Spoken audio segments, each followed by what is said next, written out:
Il s'est constitué entre l'homme et Satan cette horrible fraternité, cette recherche de la puissance pour des fins purement personnelles. Que ce soit là notre but avoué ou non, il n'importe. Nous avons cela dans notre nature, malgré nous. Les saints eux-mêmes découvrant en eux cette tendance-là.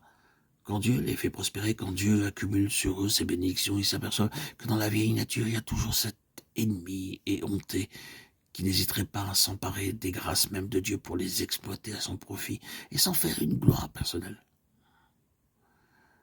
Cette chose mauvaise, cet ennemi du dedans qui, même chez les saints les plus merveilleusement soutenus et bénis de Dieu, reparaît de temps à autre et devient leur pêtre, nous ramène toujours la vieille à l'éternelle histoire, la puissance convoitée, le désir de pouvoir.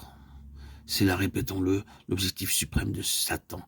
Cet élément est entré avec la chute dans la constitution même de l'homme et il se manifeste invariablement dans le sens de l'intérêt personnel.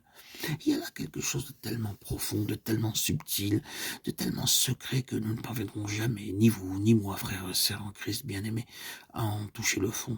Nous ne pourrons jamais en avoir raison. Nous n'arriverons jamais à mettre la main dessus, une fois pour toutes, pour le régler son compte. Non, c'est quelque chose qui nous dépasse tant par sa profondeur que par ses détours.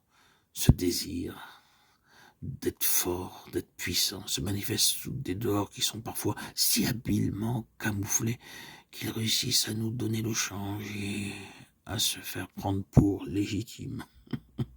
Souvent aussi, le désir est à peine conscient et passe complètement inaperçu. C'est un fait. Vous aurez peine à le croire, mais une proportion considérable des maux qui nous atteignent, des ravages, des ruines, des limitations de toutes sortes, qui éprouvent le peuple de Dieu, n'a pas d'autre cause. On peut s'en rendre compte.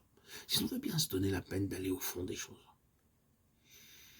Entre cette aspiration particulière de notre nature et les vrais intérêts du Seigneur, il y a un antagonisme implacable. Être fort sous une forme ou sous une autre, dans un domaine ou dans un autre, n'importe où, n'importe comment, mais au moins être fort, voilà le cri du cœur de l'humanité déchue. La nécessité pour l'homme d'être affaibli, diminué, brisé, vidé, se justifie donc abondamment. Pour traiter un tel sujet, il faudrait pouvoir l'embrasser vraiment dans toute son étendue et le sonder dans toute sa profondeur. Et ni vous ni moi, frères et sœurs en Christ, n'avons les ressources d'intelligence spirituelle et de pénétration pour espérer y parvenir. Jamais. Mais le Seigneur connaît toute l'ampleur du problème. Il en a mesuré l'étendue et rien ne lui échappe dans notre nature humaine. Pas plus l'infiniment petit que l'infiniment grand.